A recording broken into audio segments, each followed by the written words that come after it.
This is Indie Business Podcast, Season 3, Episode 10, Makers on Main Street.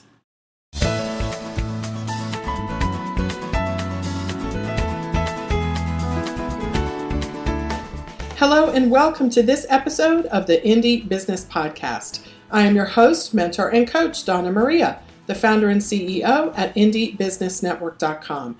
My goal is to help makers and handmade entrepreneurs build a solid business foundation, increase your income, and use your business to create the life you love. In this episode, I will introduce you to Shonda Tyree of the Handmade Soap Coach in Paterson, New Jersey. Before Shonda opened her studio in Paterson, her business underwent multiple changes and growing pains. She started out making and selling her handmade soap at fairs, markets, and in retail stores, and she still does. But her business has evolved to include other income streams as well. Not only does Shonda sell the products she makes, but she also teaches others how to make their own products, and she teaches them how to make money teaching people how to make things that they know how to make. In her studio, which opened last year, in an up-and-coming area of Paterson, New Jersey, Shonda hosts events, lots of them. One of her main ones is called the Sippin' Soap, where you and your girlfriends can get together for a girls' afternoon or a girls' night out, making your own soap as you sip your favorite beverages. Use your imagination there. It's a super fun way to cultivate your artistic side while strengthening relationships. You can get a summary for this episode at indiebusinessnetwork.com/34. I'll be right back with Shonda Tyree of Handmade Soap Coach in Paterson, New Jersey.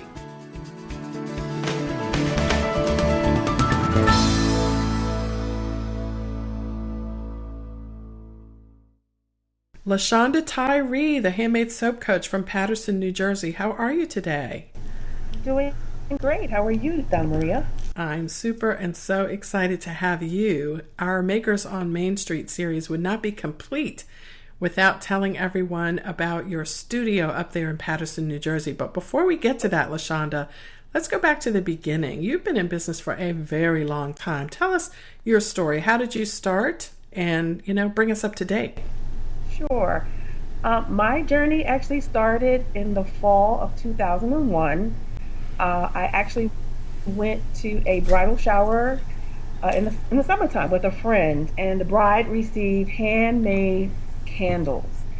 So I've always been kind of crafty and like to make things, I kind of check things out and see how they're made, if I could probably do it myself. And my friend said, well, you're probably going to go home and try and make that, right? And I said, yeah, you're right. You know me, don't you? And so I went to the craft store, bought the candle supplies. I really liked the little small votive candles, so that was the ones I wanted to make. But I couldn't get them out of the mold without messing them up, because I would have to take a knife to kind of get them out. And so I tried that several times. And then one of the times I went back to the craft store to buy candle supplies, I bought the melt and pour soap making supplies, which is right next to the candle supplies. And my focus still wasn't, it wasn't on the on the soaps, it was on the candle. So I really didn't play with it until, maybe another couple failed attempts at the candles. And I said, let me try this soap making thing. And it was great. I mean, it was easy, it was simple. It was basically what it said. You melted and then you added the colors and scents and you poured it in the mold, and voila, you had soap. Which transformed it into a business was I actually gave some to my mom, who was actually probably my first critic, because she was like, what are you doing, and why? For her it was a mess. Why are you making this mess? But I also gave it to another friend of mine who was very sensitive to fragrances, and she was able to use a lot of the things I made. And so when I got good feedback from my mother, she was like, make me some more soap. And I was like, well, I thought this, was a mess. And she was like, after I take a bath, I don't itch anymore. And so she was having issues with using mass market soaps. And so I said, okay, well, if these couple of people who are in my immediate circle have been able to benefit from the things that I'm doing, let me check this thing out. And I went on the web. At that time, I think Yahoo was, the big deal. Google wasn't really around. And so I joined a few Yahoo groups. And there was one main one that was in central New York that was a very chatty group. They shared, and I just sat back and I read. And I was like, okay, so what's this MP and CP and HP? It was a whole new language and a whole new lingo. And but they were sharing everything. They shared soap making recipes. They shared lotion recipes, lip balm. They were a very sharing community. And so I eventually braved up and made the co-processed soaps and was hooked after seeing that transformation of the raw materials. And when you combine the two together, that they just actually make something we can use each and every day. And so that's where it started. I love that. There.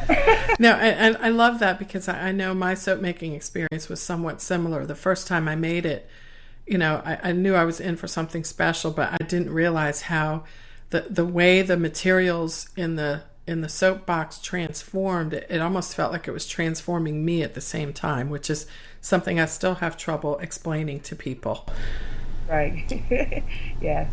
So you started making the soap, and then you eventually started selling it, right? And that brings us forward several years, right, LaShonda?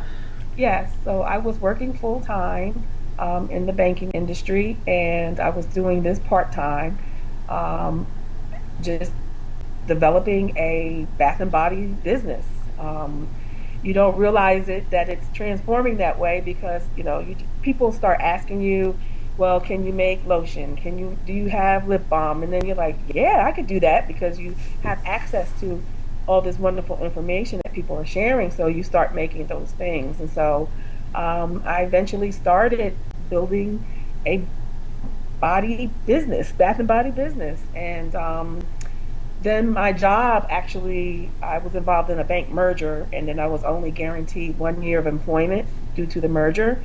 And so after the year, I was like, well, let me try and take this unemployment and give it a whirl and see how well can I do on my own as a business, as a full-time business. And of course, it was very challenging because I was doing everything on my own by myself. I was making the product, I was packaging the product, making the labels, and then actually pack in the car to go somewhere and sell it because people didn't know who I was. They didn't know my company name was Naya, so they didn't know who I was. So I had to go and tell them and let them know that I was there and I was making, some nice, fabulous products for them to try. And so it became a little overwhelming for me eventually, probably about 3 years in. Because I was making the money, but it was coming in and it was going right back out because you had to, buy more supplies. And so I really wasn't seeing where it was. I had money in the bank, left over, like really seeing something in there. So at that point, I kind of had vision of what I was going to do with my business. And so I actually did go back to work for about a year and a half, kind of part-time. And then, but I didn't want to take a complete break from the business. So I decided to kind of step away and reassess. And in that reassessment time, I said, well, let me try teaching. And because I actually went to a business networking event where a woman had passed out her flyers about, she was doing some classes at the local community school about forgiveness. So I was like, well, let me check this school out and see, if she's teaching about forgiveness, maybe they might, be interested in a soap making class.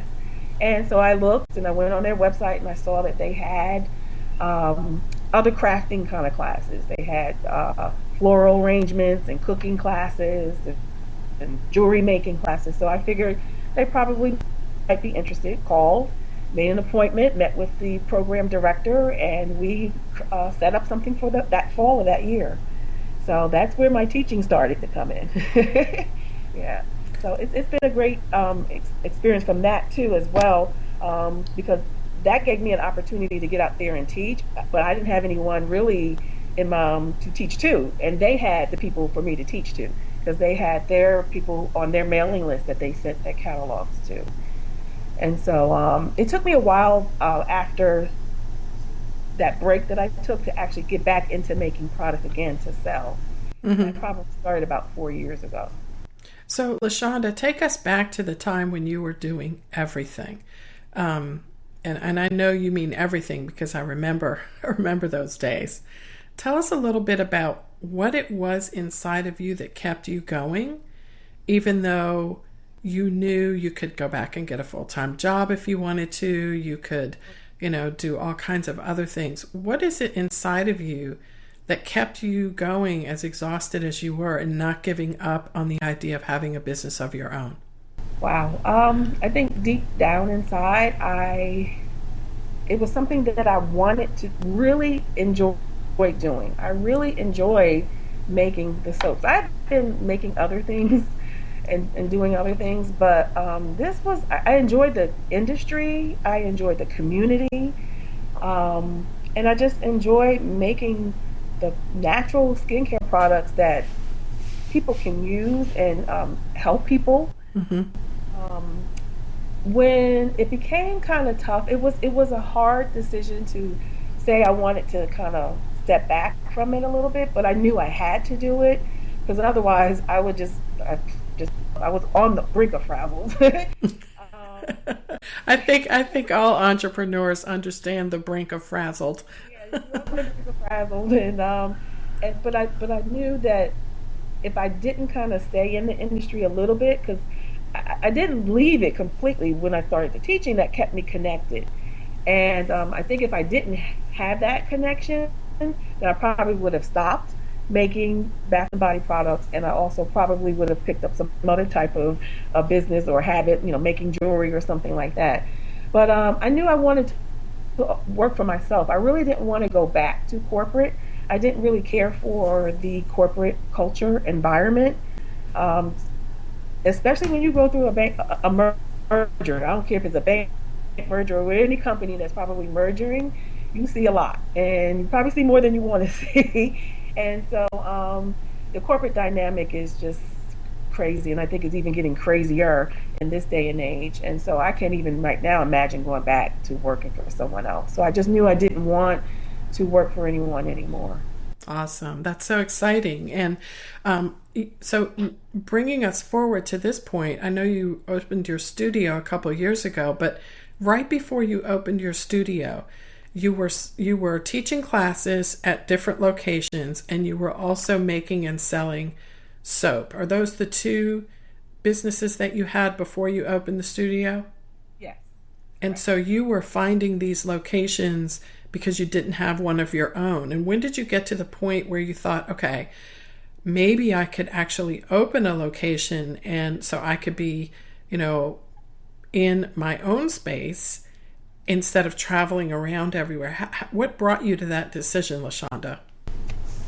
Um, well, what brought me to the decision of being able to actually open my own space was I found that I had started to build, um, I guess, a following, a tribe, I guess. People who were in my community, they were on my email news. I started to build an email newsletter list. Social media gave me a platform to say hi, here I am, and also, being involved in the professional organizations like Indie Business Network to give me the opportunity to even let other makers in what I do know that I'm here, and then if you're starting out, you can come and learn from me as well. So utilizing first teaching for other people, like teaching for a holistic learning center in New York called the New York Open Center. The like I said, the Ridgewood Community School. That's where I started my first classes.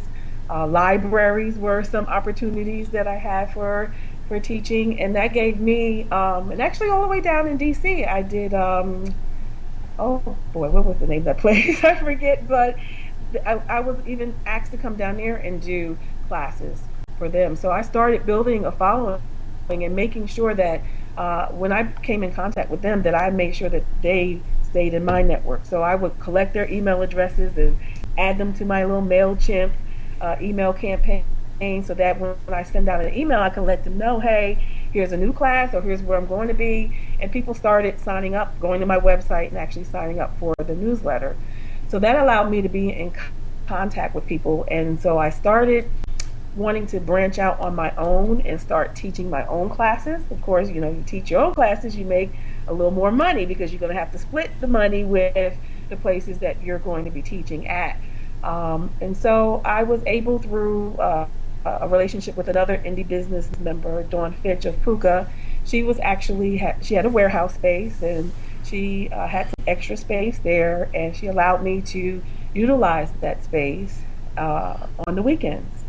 And just as long as it wasn't anything in conflict with what she had to do, I was able to utilize the space.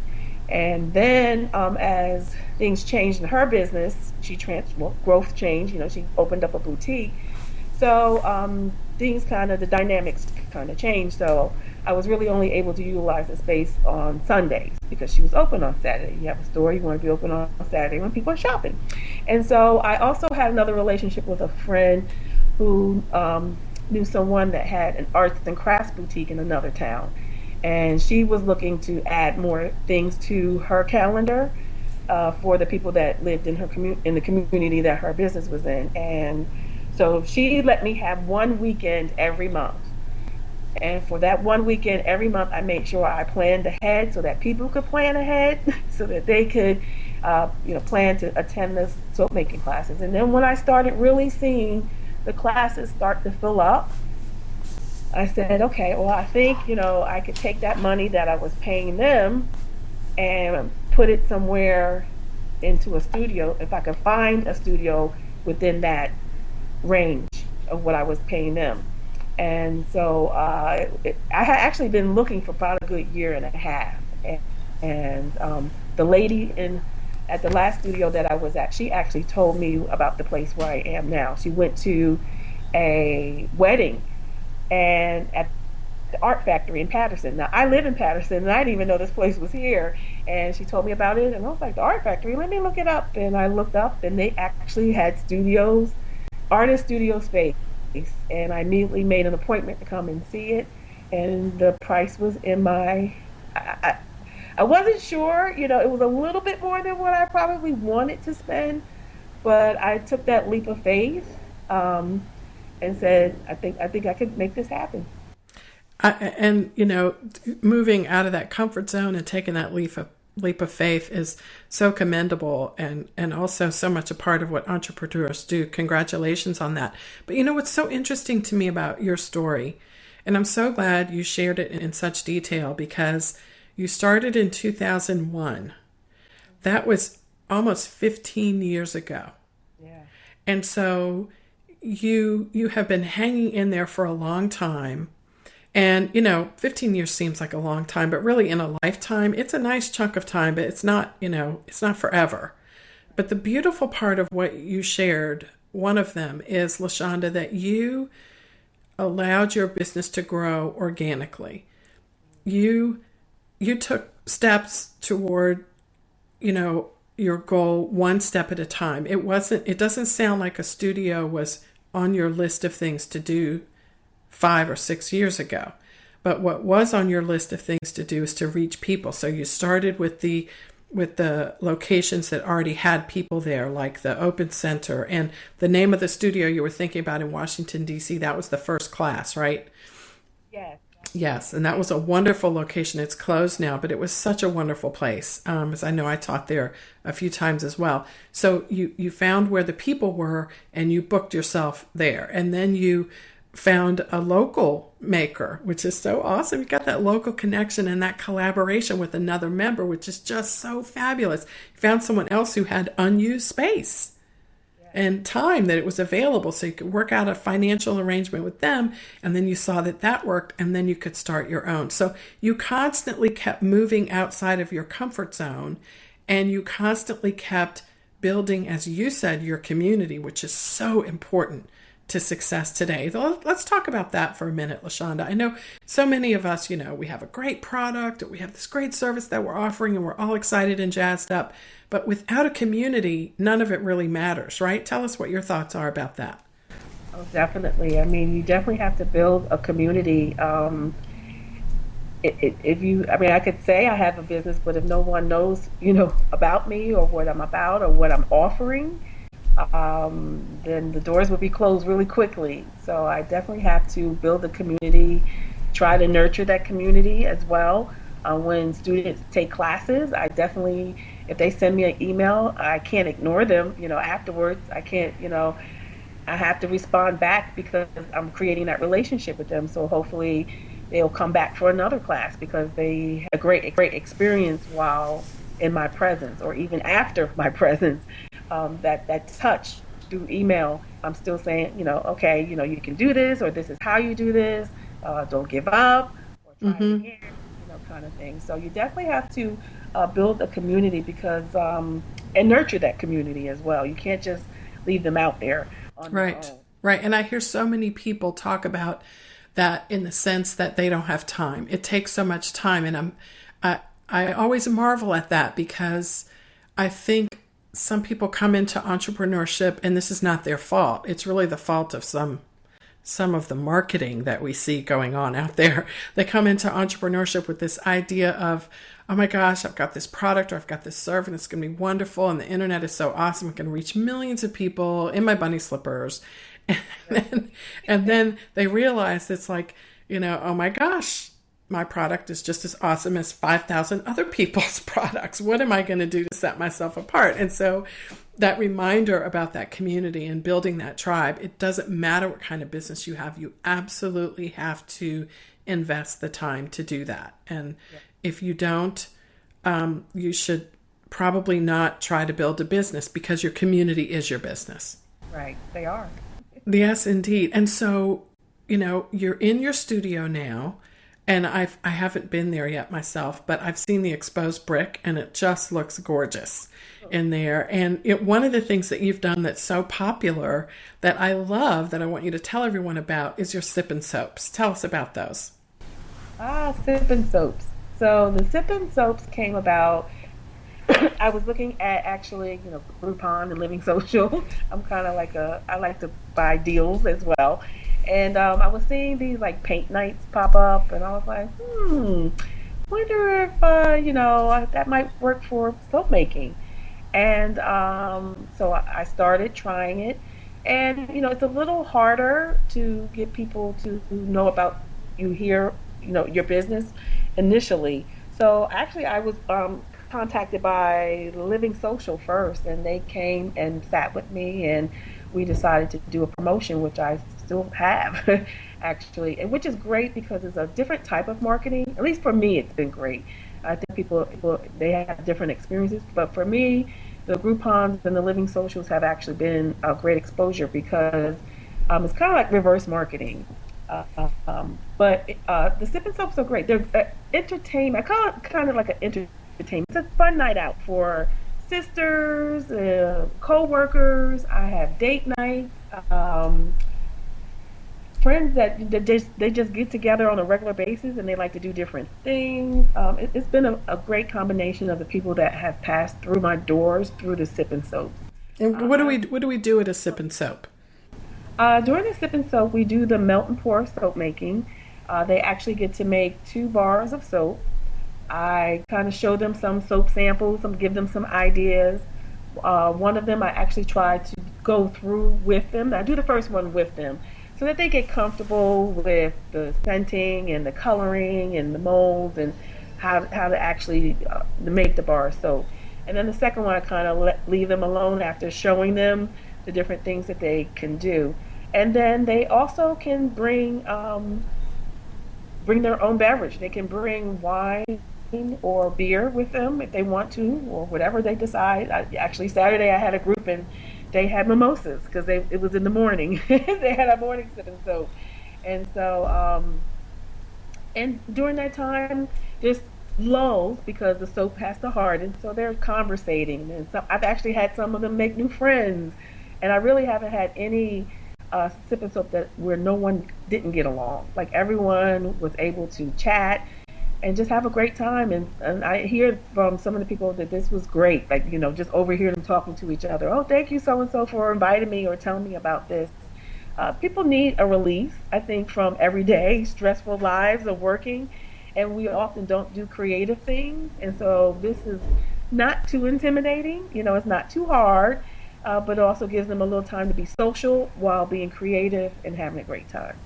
I love the sound of it, and I feel a road trip coming on. I really, really want to be able to do that one day, to go up there and have a sip and soap. And I do think it's a genius marketing move and a fabulous brand. So I'm really, really excited to see you do that. So you opened this studio. Now, tell me this, LaShonda.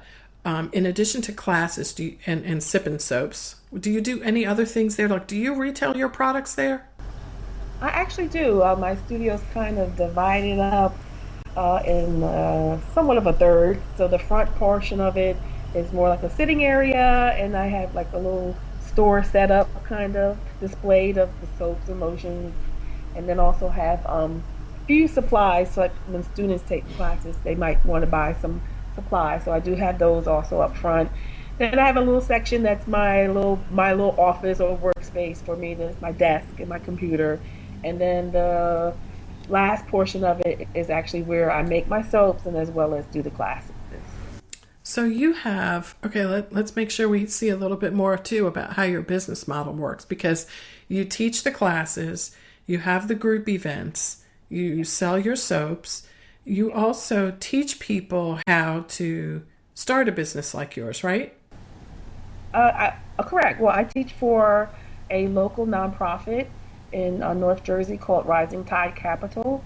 They're based out of Jersey City. They've actually celebrated 10 years of being in business. What they do is they offer a 12-week course for people who are thinking of starting a business, or even like myself who was already in business. Because I actually went through the program first, fell in love with the organization and their mission.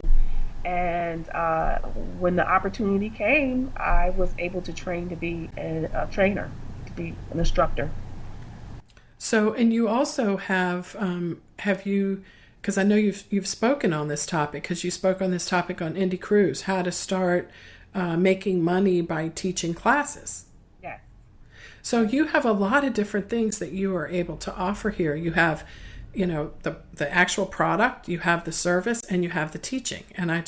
And you've got the community too. So, and I always say, like, once you have a community and once you have a following of people that trust you and want to hear from you and like what you have to offer, you could add almost anything onto that. So I know you probably have some secret stuff you're not going to tell us about your future plans, but just hearing about this is so wonderful. So tell us about your location. Where is it located? How do people get to you? Are you on a main street? Are you on a side street? Tell us a little bit about how it looks and how you would recommend that other people set up a shop that's similar to yours in their hometown. Okay.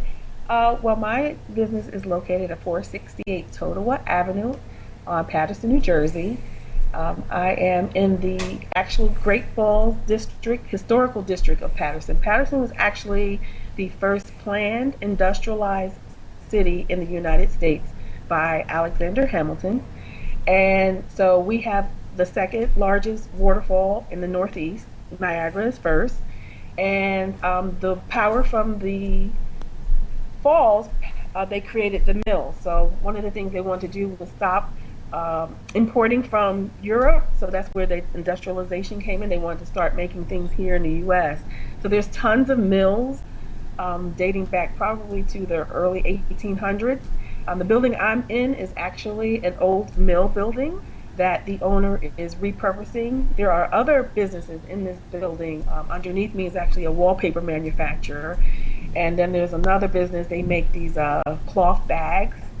But there's a lot of vacant space. So one of the things he started to do with his empty space was make the artist studios, which I thought was a fabulous idea, because, like you said, I have exposed brick. I have these big factory windows that bring in great light inside my studio. I am located on it's kind of like a side main street in Paterson. It's not the main street, but I am in an area that is considered the Great Falls Historical District. Actually, the Great Falls has been designated as a national park a few years ago. So they're doing a lot of work to make it look, and they actually have park rangers and everything. If you're looking to start your own business in your town, just look around. I would say for unconventional things, because this is not on. I'm not in downtown Paterson. I'm not on the main street of Paterson. I'm actually on a side street. But what I get is very unassuming, because of course when people come and they call and they say, "Well, I'm at 468, but it looks like it's an abandoned building," and I'm like, "Yep, that's it. Come on in." And so that's part of, I think, the adventure, the excitement, that it's kind of like a hidden in a sense. And so, but once they get inside, they're like, wow, I love the building because of the history of the building. It's so old. It actually used to be a silk mill. And so I would say look for unconventional. I mean, especially, if you're on Main Street, you're going to probably pay Main Street rent. Mm-hmm. Mm-hmm. So if you're kind of off of Main Street, you probably will find a better price point so that you can afford it. And I think, I mean, it's raw here. It's not the. I mean, I've made my studio look what, and everyone else that has a studio on this floor has actually done great to make their studio look fabulous. And I just see the potential of what's going to happen. Mm-hmm. So it's kind of like a diamond in the rough, because it's really still kind of rough. And people sometimes have difficulties finding me, and I try to put signs and things up. But just sometimes just think outside of the box. Mm-hmm. It makes it kind of fun sometimes to, Yeah. yeah, it makes it kind of fun sometimes to have to hunt around a little bit. Not too much, but a little bit. And like you said, your building has history and your business has history. So there's a nice compliment there. LaShonda, how do you decide what to charge for classes? So there's a lot of people that struggle with this, because it's not like you have, well, you do have materials and supplies, but it's really easy to add all that up and you can have a materials fee. But how do you decide how to charge for the information that you're sharing with people who take your classes?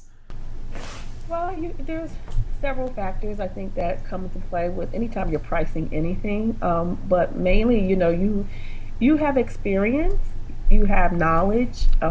You probably, if you were like me, I went to conferences, I attained information, from attending classes, of course, books. So you attain all this information, and so it's often hard to find. We don't often value what we know.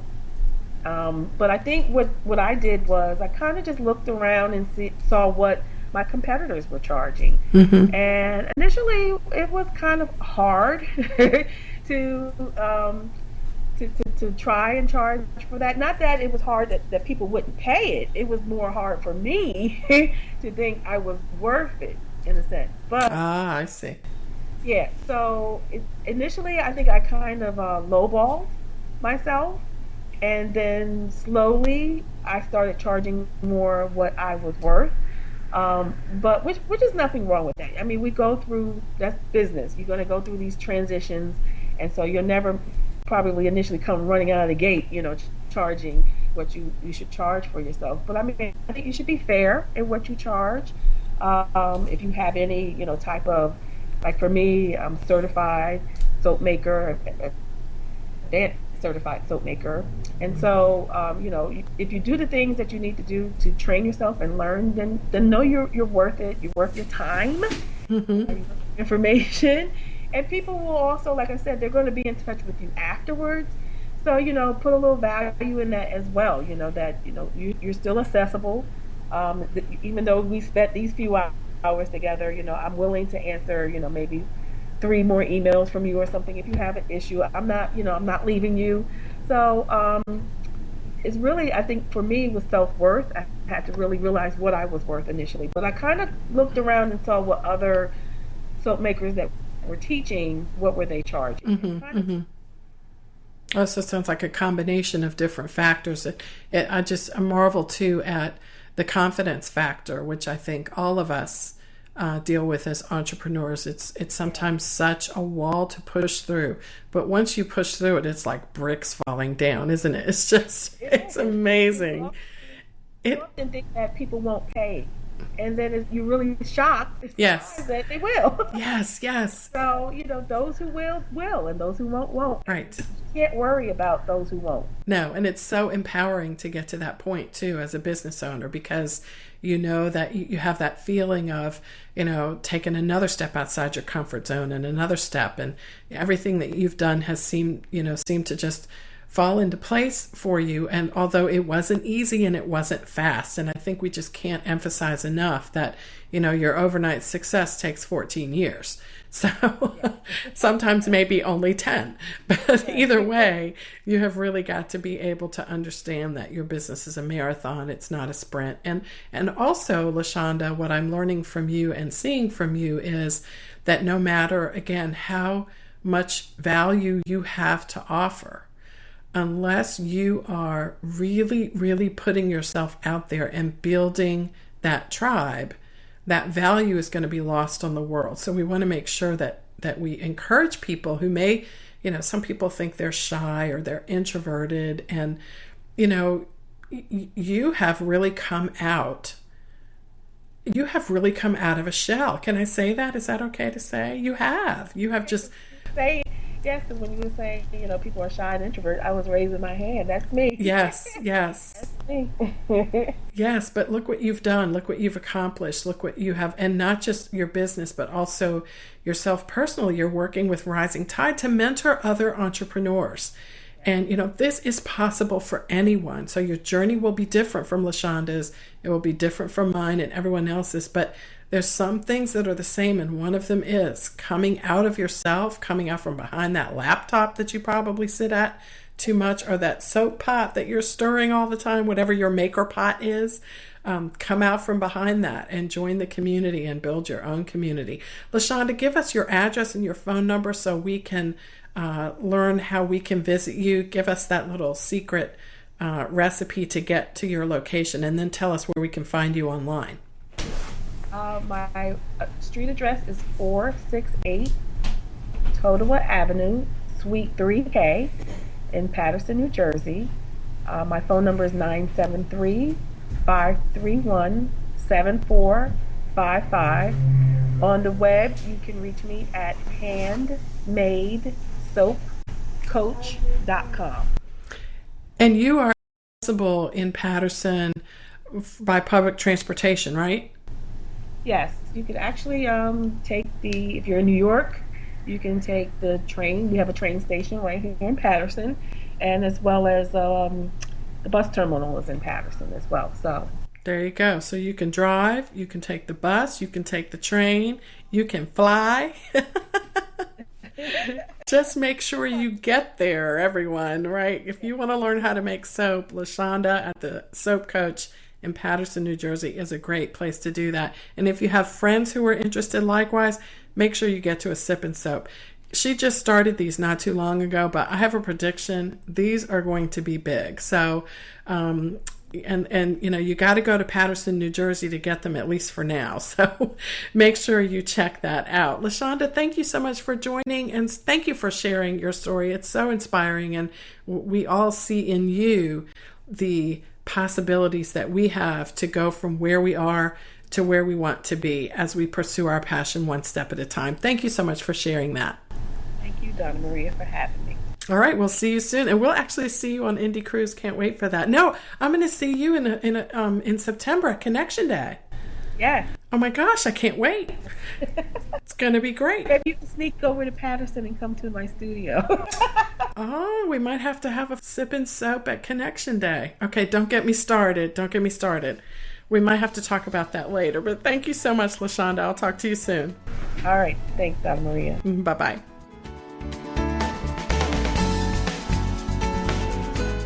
Well, I hope you enjoyed my interview with Shonda Tyree of Handmade Soap Coach in Paterson, New Jersey. And if you did, why don't you send me some Twitter love? Just go to indiebusinessnetwork.com/love, and you can let your friends know that you enjoy the Indie Business Podcast. I really want to make it useful for you. And if I'm successful, please let me know by sharing. And if I can improve this podcast in any way, let me know.